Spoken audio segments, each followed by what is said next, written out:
Hello दोस्तों, नमस्कार। स्वागत है एक बार फिर से आप सभी का अपने प्रिय चैनल पर। दोस्तों आपको बता दें जो अभी की सबसे बड़ी खबर आ रही है, जहां यूक्रेन संकट के बीच फिर बढ़ सकता है भारत चीन का तनाव। जी हां दोस्तों, एस जयशंकर ने चीन को दी है अभी की सबसे बड़ी चेतावनी। जी हां दोस्तों, बताएंगे क्या कहा इन्होंने, साथ ही बताएंगे दोस्तों जहां अमेरिका ने बाल्टिक देशों में भेज दिए अपने सैनिक और हथियार, 2 बैंकों पर लगाया प्रतिबंध। जो बाइडेन ने कहा कीमत तो अब चुकानी ही पड़ेगी। जी हाँ दोस्तों, इसी बीच आपको बताएंगे जहां जो बाइडेन ने भारतीय को दी है यूक्रेन पर रूस को झुकाने की बड़ी जिम्मेदारी। जी हाँ दोस्तों, बताएंगे कौन है ये दलीप सिंह जिसको जो बाइडेन ने दी है रूस को झुकाने की जिम्मेदारी। इसी बीच आपको बताएंगे दोस्तों जहां पर यूक्रेन ने आपातकाल का ऐलान कर दिया है। दोस्तों इसी बीच आपको बताएंगे जहां अंडरवर्ल्ड से कनेक्शन के मामले में नवाब मलिक गिरफ्तार, समर्थकों ने ईडी के दफ्तर के बाहर जमकर काटा हंगामा।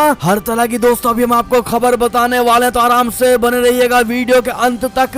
और अभी खबरों में आगे बढ़ने से पहले हमेशा की तरह मानते हैं कि मोदी जी हैं तो हर चीज संभव है। भारतीय सेना है तो अपना देश गर्व से जी रहा है और आपको भी भारतीय होने पर शान है और मानते हैं कि अपना भारत देश नंबर 1 देश है। तो इस वीडियो को भी कर दीजिए लाइक, चैनल को कर दीजिए सब्सक्राइब, बेल आइकन दबाइए, साथ ही कमेंट बॉक्स में लिख दीजिएगा जय हिंद। जी हाँ दोस्तों, तो चलते हैं पहली और सबसे बड़ी खबर की तरफ, जहां यूक्रेन संकट के बीच फिर बढ़ सकता है भारत चीन तनाव। एस जयशंकर ने चीन को दी बड़ी चेतावनी। जी हाँ, कुछ तानाशाहों की वजह से इस वक्त दुनिया विश्व युद्ध के कगार पर खड़ी है। दोस्तों रूस और यूक्रेन तनाव से पूरी दुनिया सहमी हुई है, तो दूसरी तरफ एक बार फिर से भारत और चीन के बीच का तनाव बढ़ने का संकेत मिल रहा है। दोस्तों भारतीय विदेश मंत्री एस जयशंकर ने कहा है कि चीन के साथ अभी कई तनाव वाले पॉइंट्स पर विवाद बाकी है और दोनों देशों के रिश्ते अभी भी नाजुक दौर से गुजर रहे हैं। जी हाँ दोस्तों, भारत के विदेश मंत्री ने चीन के साथ चल रहे तनाव को लेकर कहा कि भारत और चीन के सैन्य कमांडर्स के बीच अभी तक 13वें दौर की बातचीत हुई है, जिसका मकसद डिसएंगेजमेंट था और बातचीत के जरिए हमने तनाव पॉइंट्स पर विवाद सुलझाने महत्वपूर्ण प्रगति की है, लेकिन अभी भी कुछ पॉइंट्स है जिन्हें अभी भी सुलझाया जाना बाकी है। फ्रांस दौरे पर गए भारतीय विदेश मंत्री ने कहा कि हम पूरी तरह से स्पष्ट है कि एलएसी को एक तरफ से एक तरफा बदलने का कोई भी प्रयास और यथास्थिति में किसी भी बदलाव के लिए सहमत नहीं होंगे। पिछले एक हफ्ते में यह दूसरी बार है जब भारतीय विदेश मंत्री ने चीन के सामने भारत के इरादे को स्पष्ट किया है। इससे पहले भारतीय विदेश मंत्री ने कहा था कि भारत और चीन के बीच के रिश्ते नाजुक दौर से गुजर रहे हैं। बड़ी धमकी, बड़ी चेतावनी भारत ने दी है चाइना को। जी हाँ दोस्तों, इस पर आपकी क्या राय प्रतिक्रिया होगी कमेंट में जरूर बताइएगा। और अगर आप भी चाहते हैं दोस्तों कि चाइना का भी हाल कुछ समय में बर्बाद होने वाला है दोस्तों, तो इस वीडियो को जरूर लाइक करिएगा जिन्होंने लाइक नहीं किया है, और कमेंट करके जरूर बताइएगा। अगली खबर की बात करें, जहां अमेरिका ने बाल्टिक देशों में भेजे अपने सैनिक और हथियार, 2 बैंकों पर लगाया प्रतिबंध। जो बाइडेन ने कहा कीमत तो चुकानी होगी। जी हाँ दोस्तों, राष्ट्रपति जो बाइडेन ने यूक्रेन में बढ़ते तनाव को लेकर की गई प्रेस वार्ता में रूस के राष्ट्रपति व्लादिमीर पुतिन ने यूक्रेन के अस्तित्व के अधिकार पर हमला करने का आरोप लगाया। व्हाइट हाउस में अपनी टिप्पणी में जो बाइडेन ने कहा कि मेरा मानना है कि पुतिन के भाषण को सुनकर पता चलता है कि यूरोपीय सुरक्षा पर वास्तविक बातचीत को आगे बढ़ाने में उनकी कोई दिलचस्पी नहीं है। जो बाइडेन ने परोक्ष रूप से रूस के कब्जे वाले क्षेत्र को चेतावनी भी दी। इनमें वे देश भी शामिल है जो आज संपन्न लोकतंत्र और नाटो के सदस्य है। जी हाँ दोस्तों, और ऐसे में जो बाइडेन ने साफ कर दिया है कि रूस को यानी पुतिन को बहुत बड़ी कीमत चुकानी पड़ेगी। जी हाँ दोस्तों, जहां पहले जर्मनी और ब्रिटेन ने रूस के खिलाफ प्रतिबंध लगाए, तो वहीं अब अमेरिकी राष्ट्रपति जो बाइडेन ने देश को संबोधित करते हुए रूस पर अंतर्राष्ट्रीय कानून के उल्लंघन का आरोप लगाया और कहा कि रूस पर महत्वपूर्ण प्रतिबंधों की घोषणा कर दी है। अगली खबर की बात करें, जहां पर जो बाइडेन ने भारतीय को दिया यूक्रेन पर रूस को झुकाने की बड़ी जिम्मेदारी। आखिर आपको बताएंगे दोस्तों कौन है वो भारतीय दलीप सिंह। जी हाँ, बता दें यूक्रेन में रूसी सेना के घुसने से भड़के अमेरिका ने रूस के खिलाफ कई कड़े प्रतिबंधों का ऐलान जो किया है, उसके बीच दोस्तों जो बाइडेन प्रशासन ने रूस पर प्रतिबंध लगाने की जिम्मेदारी एक भारतीय को सौंपी है जिसका नाम दलीप सिंह है। भारतीय मूल के अमेरिकी नागरिक दलीप सिंह जो बाइडेन प्रशासन के आर्थिक सलाहकार हैं। दोस्तों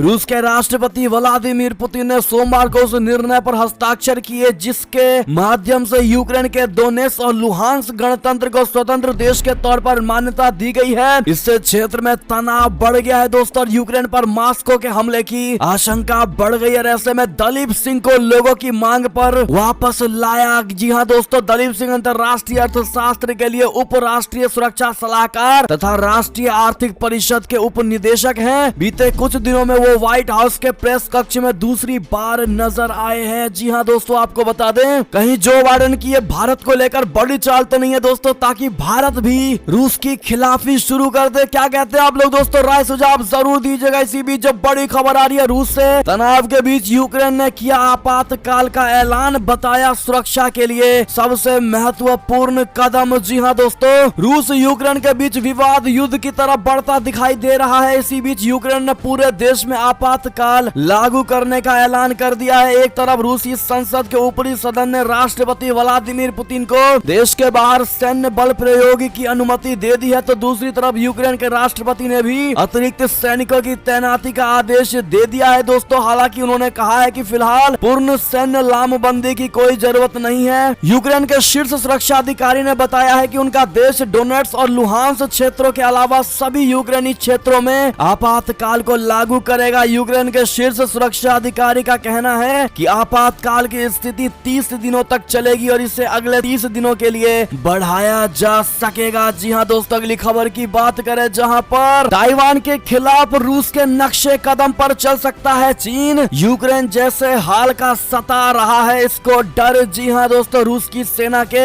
यूक्रेन पर हमले की पूरी तैयारी कर चुकी है। राष्ट्रपति व्लादिमीर पुतिन ने यूक्रेन की सरकार को अल्टीमेटम भी दे दिया है। साथ में इस महासंकट को देखते हुए अब अमेरिका का ध्यान ताइवान और चीन से हटकर रूस की ओर मुड़ गया है दोस्तों। इसी बीच अब दुनिया में ये डर सताने लगा है कि कहीं चीन के राष्ट्रपति शी जिनपिंग भी रूस की राह पर चलते हुए ताइवान के खिलाफ कार्रवाई न शुरू कर दें। और यही वजह है कि विश्लेषक अमेरिका को तैयार रहने की सलाह दे रहे हैं। जी हाँ दोस्तों, चर्चित अमेरिकी पत्रिका फॉरेन पॉलिसी का मानना है कि शी जिनपिंग ताइवान में पुतिन की राह पर बढ़ सकता है। ऐसे में अगर अमेरिका ताइवान पर फंसना नहीं चाहता है तो उसे आज से ही तैयारी शुरू करनी होगी। आपको बता दें दोस्तों कि रिपोर्ट में यह कहा गया है कि चीन हांगकांग की तरह से परिणाम से भी खुश हो सकता है, जिसमें ताइवान में एक चीन समर्थक सरकार आना शामिल है और ये सरकार चीन की पकड़ को मजबूत करने के लिए रियायत दे सकती है। हालांकि ताइवान पर चीन के हमले का खतरा ज्यादा है। चीन के लिए दिक्कत यह है कि हांगकांग के विपरीत पूरी तरह से स्वतंत्र शासित द्वीप है और वो समुद्र की वजह से चीन की मुख्य भूमि से पूरी तरह से अलग है। चीनी अधिकारी हांगकांग के विपरीत ताइवान में मौजूद नहीं है। जी हाँ दोस्तों, ऐसे में ताइवान को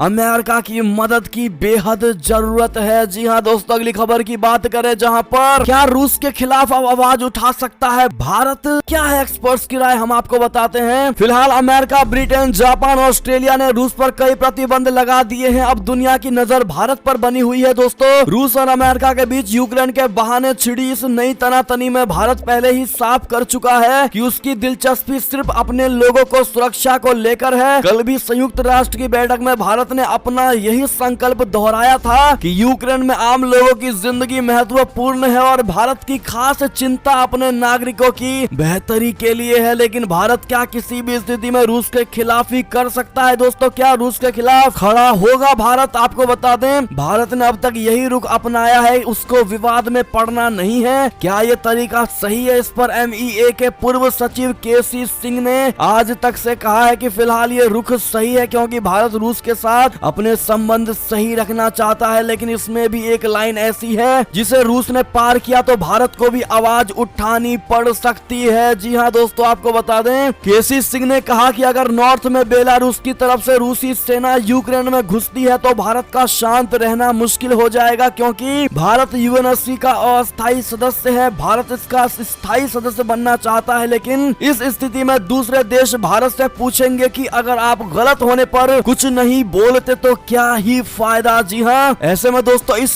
संकट की घड़ी में आप क्या जवाब देना चाहेंगे दोस्तों? अगर भारत इस स्थिति पर आकर खड़ा हो गया तो रूस को जवाब देना ही पड़ेगा दोस्तों। भारत को रूस की खिलाफी करनी ही पड़ जाएगी। आप क्या कहते हैं दोस्तों? कमेंट में अपनी राय सुझाव जरूर दीजिएगा दोस्तों। इस महासंकट के लिए सुझाव देना बिल्कुल मत भूलिएगा। कृपया करके जिन्होंने वीडियो को लाइक नहीं किया अभी तक, आपसे रिक्वेस्ट है दोस्तों हमारी मेहनत को सफल करने के लिए कृपया करके एक लाइक अवश्य कर दीजिएगा। अगली खबर की बात करें नीरज अंडरवर्ल्ड से कनेक्शन के मामले में नवाब मलिक हुआ गिरफ्तार। समर्थकों ने ईडी के दफ्तर के बाहर जमकर काटा हंगामा। जी हां दोस्तों, ईडी के दफ्तर से बाहर निकलने के बाद नवाब मलिक ने कहा कि उन्हें जांच एजेंसी ने गिरफ्तार कर लिया है, लेकिन वे इससे डरेंगे नहीं। उन्होंने कहा कि वे इससे लड़ेंगे और जीतकर ही बाहर निकलेंगे। इससे पहले जिस वक्त नवाब मलिक से पूछताछ चल रही थी, उस वक्त राकांपा कार्यकर्ताओं ने ईडी के दफ्तर के बाहर जमकर हंगामा काटा। बताया गया है कि फिलहाल ईडी ने उन्हें मेडिकल के लिए ले गई है। दोस्तों, और आपको बता दें, राष्ट्रवादी कांग्रेस पार्टी का कद्दावर नेता और महाराष्ट्र सरकार में मंत्री नवाब मलिक पर बुधवार को प्रवर्तन निदेशालय ने ये बड़ी कार्रवाई की और जांच एजेंसी ने धड़के ही दाऊद इब्राहिम से जुड़े एक मनी लॉन्ड्रिंग केस में उनके घर पर छापा मारा। ऐसे में दोस्तों,